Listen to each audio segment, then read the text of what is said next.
Disclaimer: the data and numbers presented on the following charts come from a leaked report produced for Night City, City Hall, outside of official channels. From what we can tell, it contains some inaccuracies and inconsistencies, and presents a rather superficial view on the subject. Some of the prominent members and locations might be outdated. Estimated gang sizes are clearly understated, and other items such as cyberware and turf should be taken with a grain of salt. Threat level probably refers to the gang's ideology and its tendencies to commit random acts of violence, not to the individual threat level of each pissed-off, cyber-augmented, combat drug-filled member. So think twice before you decide that crossing the low-threat Moxx is a good idea. Gang. The Moxx. Estimated gang size 200 to 250 members. Prominent members: Susie Q, Dolly Doll, Radcliffe, James Moran. Faction locations: Lizzie's Bar. Turf: none, but they tend to stick to kabuki around Lizzie's Bar. Tag and colors: threat level low. Cyberware, optical camo, cooling systems, augmented cyberlimbs. Faction overview.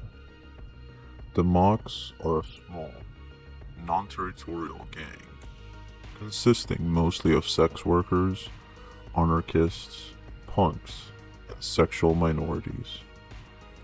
Formed in the interest of mutual self-defense, their name comes from the old slang word moxie, denoting their determination to stand up to their oppressors.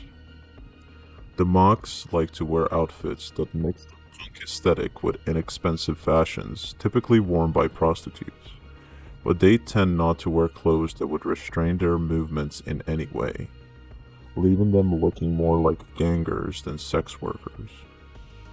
Some members, especially those who specialize in combat, have heavily modified bodies that sometimes evoke a plastic doll style, but may also be disguised with real skin. One of their gang symbols is a labrys, a double-headed X, displayed on their walls, clothes, tattoos, or jewelry. Philosophy and structure. The Moxx were formed during the riots that occurred after the death of Elizabeth Lizzie Borden, a strip club owner and former prostitute who was known for treating her workers fairly and defending them from violent clients. In 2067, one of Lizzie's girls was brutally raped and murdered by Tiger Claw gangers. Lizzie avenged her by killing 3 of the assailants with an X and displaying their bodies in front of her club, proclaiming that the same would happen to anyone else who hurt a prostitute. That night, Tiger Claws raided and demolished her bar before killing Elizabeth. These actions created an uproar that the Tigers could not have foreseen. Lizzie's death set off a wave of protracted riots all over Night City, and Tiger Claw's members and businesses became the main targets of the violence. Those events cemented Elizabeth Borden as a symbol of defiance against gangsters, lawlessness, and brutality.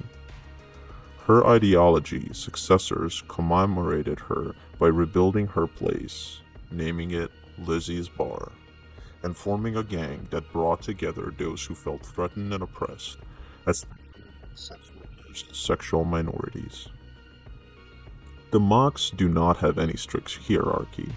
Nevertheless, they are a gang, and regardless of the fact that its members refer to themselves as those who protect working girls and guys from violence and abuse, they demand a substantial fee from their charges.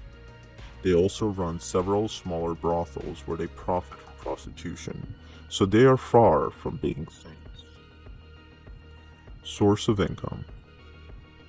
Most of the Moxx's income is generated by Lizzie's Bar, which is now an exclusive braindance club. They do not control any contiguous portion of Night City.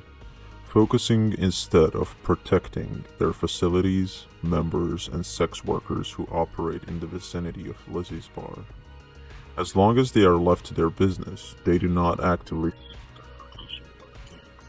although they have a tense relationship with the Tiger Claws, who continue to test their patience and combat capabilities.